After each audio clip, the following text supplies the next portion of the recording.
Hello and welcome to Wietzer's Woodshop. My name's Ted. We're going to make some things.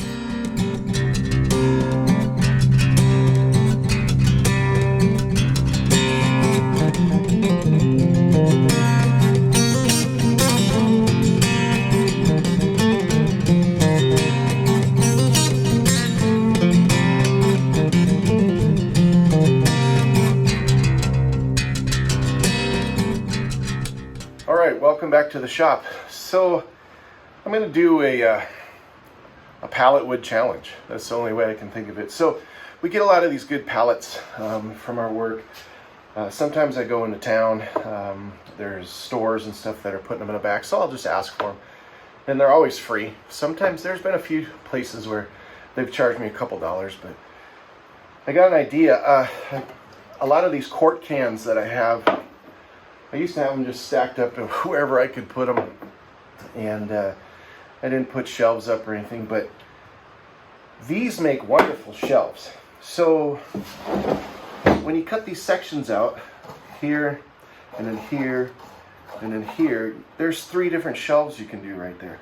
So you'll get something like this when you cut it flush. And the problem, these are great for spray cans, glue bottles, anything that's sitting there, like spray paint cans or lacquer cans. But the quart ones, they don't fit. So you use the scrap wood that comes from, let's see if I have a piece. You can usually get a piece, here we go, that's left over. And you take the ends off like this, so this one side is off.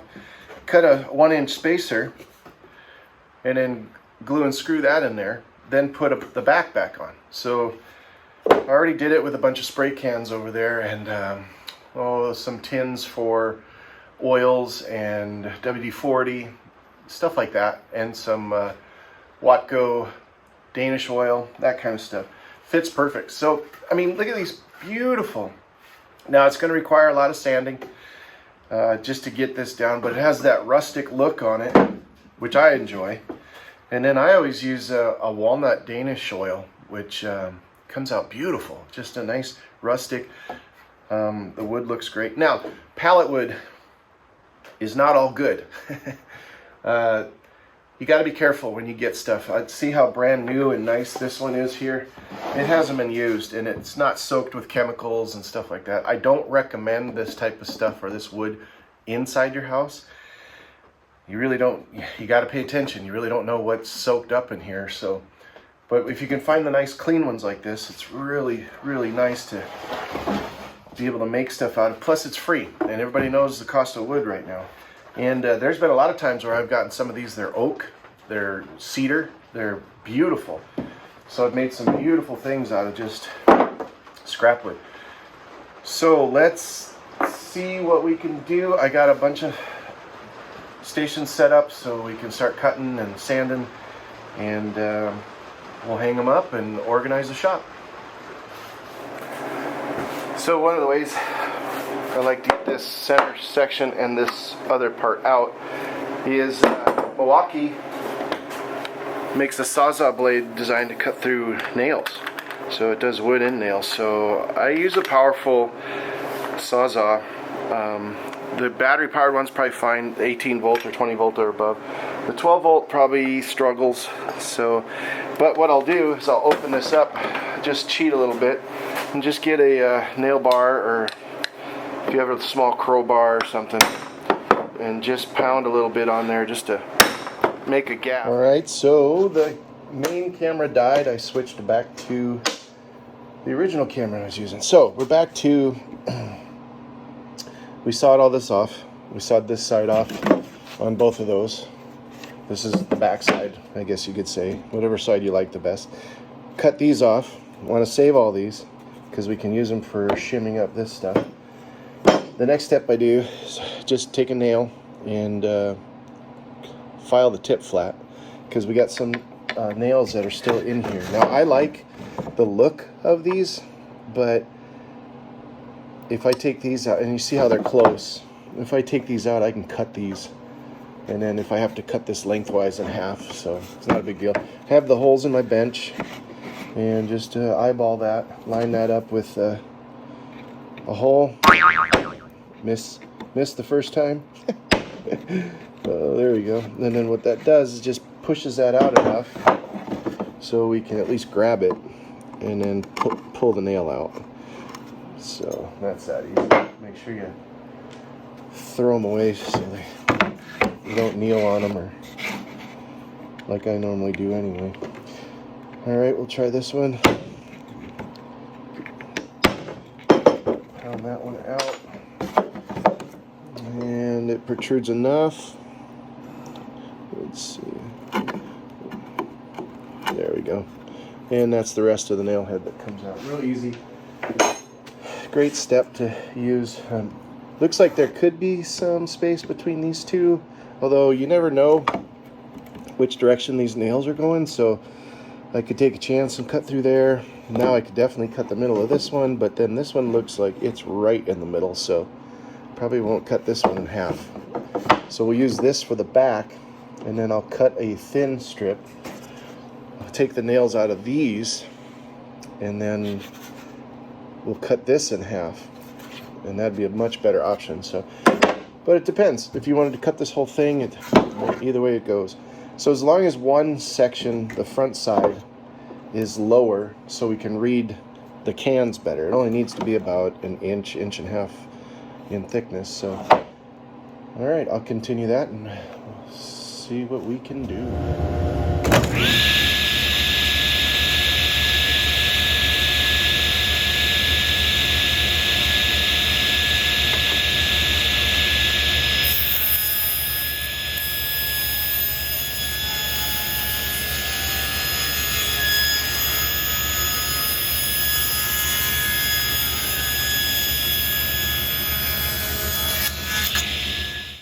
Okay, so top view, we put the can in the piece that I cut out from that pallet, and we cut that other one in half really quick.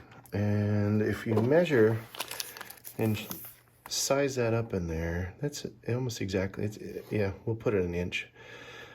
So we'll make a spacer right here, so that pieces that we had cut off before, where if they're clean, there's no nails in them and stuff, then we'll just take them over to the miter saw, chop an inch off, and then we'll be able to put those in there.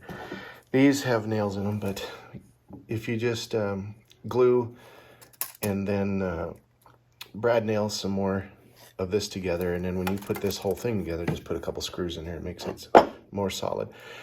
So after that, we will do the bottom for the tray, and the piece doesn't have to fit in there perfectly. As a matter of fact, I like to leave the openings open on the side, on the front and the back, because dust and stuff can get up in there, and you can blow that out and clean it. And it just doesn't want anything flat's going to collect dust as it is, but this way we can at least clean it out and get stuff out of there. So, all right, off to the chop saw. Okay, real simple setup. Use the scrap pieces from the pallet. Set up a stop block, marked an inch, ran a line all the way down just to reference that. Use that to line it up. Going to chop that off. Well, I'll probably try to make 3 or 4 out of these. Not too much because it's a pretty short piece, so we don't need that much more. But these pieces will match up when we put them on to the extensions that we need, so of the existing wood that's there. So super simple. Let's see how this works.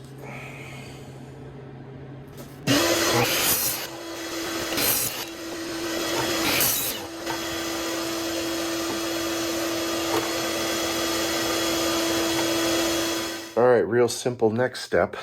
Just take those shims that we made for the front. I always make sure these are flat. Your nails kind of stick out sometimes. And I just put an abundance of glue on here because glue is strength. You can take that flat side that you cut off, that custom fits that, line that up, and get it as flush as you can. It doesn't have to be absolutely perfect, just it's a shim for distance. So, and I just use the Hilti, or the it's a Hitachi. So, and it's usually a framing nail gun, but attach that I got about 2.5 inch. Ooh, I think I'm out. There we go. Get those in nice and snug.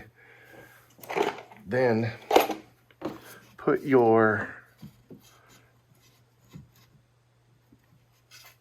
this curved side up, put your front fence on and flush that up. Make sure that backside's flat. Oops. Put some glue on this side. Put some glue on the other side. And we'll set this up.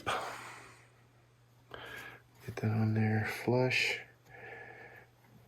And this existing hole, I don't mind taking a screw and driving this down in that hole where the nail was. It shouldn't split, but if it does a little, it's okay. Go the right way. Make sure that stays. There it is. So it split a little bit because it was already split. And then just go to the other side and do the exact same thing. And we're golden. Then we'll make the bottom piece.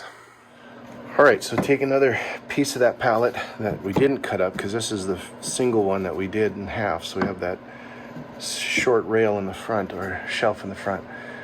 Then use this whole piece, one that's left, and then we'll have another. Well, we have a couple more. So, but it's about, well, I like to put them on the inside, but it is about 29 or 28 and 7/8. But just square it up.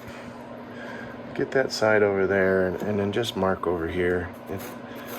So what I like to do is inset it inside of there. So we'll take this over to the chop saw and get it to work. All right, that was easy. Excuse me. So just flip it over. This is the bottom, obviously. And I usually like the flat side on the inside of the tray. And then just put this in place. And then center it up the best you can. And then I'll just take my brad nailer and we'll just put whoopsie. We will just put a couple of nails in there just to hold it. It should be strong enough. We should probably glue it also. We'll just make it real strong. So goop on as much as you can. And we'll get that in there and do the other side. Now remember, this isn't exactly perfect. I'm going for more of a rustic look, so whatever you like. This is however you want to make it. I'm just giving the suggestions on ways to put this together. So let's see. Get that in there. Squeeze that in. Gosh, I can't hold it. One more try. There we go. Oh, again. All right. What am I doing wrong here? I need a clamp or something. That's probably the, butterfinger. Try this again. Center that up. Get that in there the best you can. Take your brad nailer and sink one in there. There we go. Maybe two. There. All right, switch it over to the other side. And we're good to go for the bottom.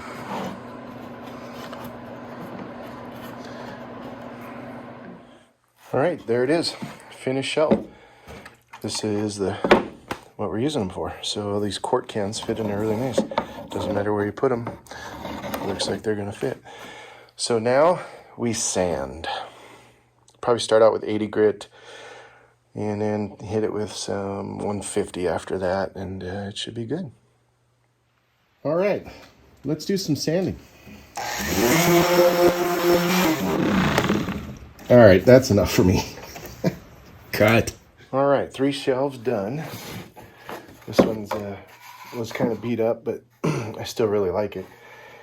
And they're all ready to go, but now I got some old Danish oil walnut finish, dark walnut, so we'll finish it with that.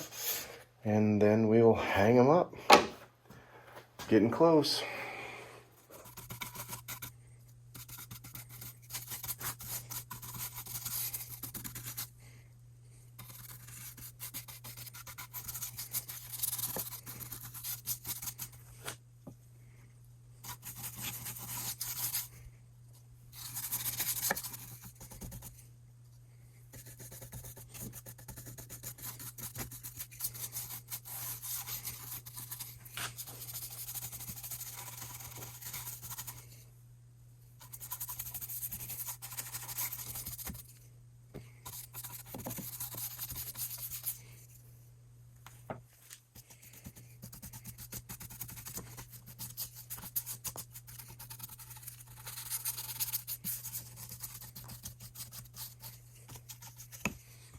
Not too shabby for pallet wood. That looks pretty good. All right, they're all done. So let's hang them up.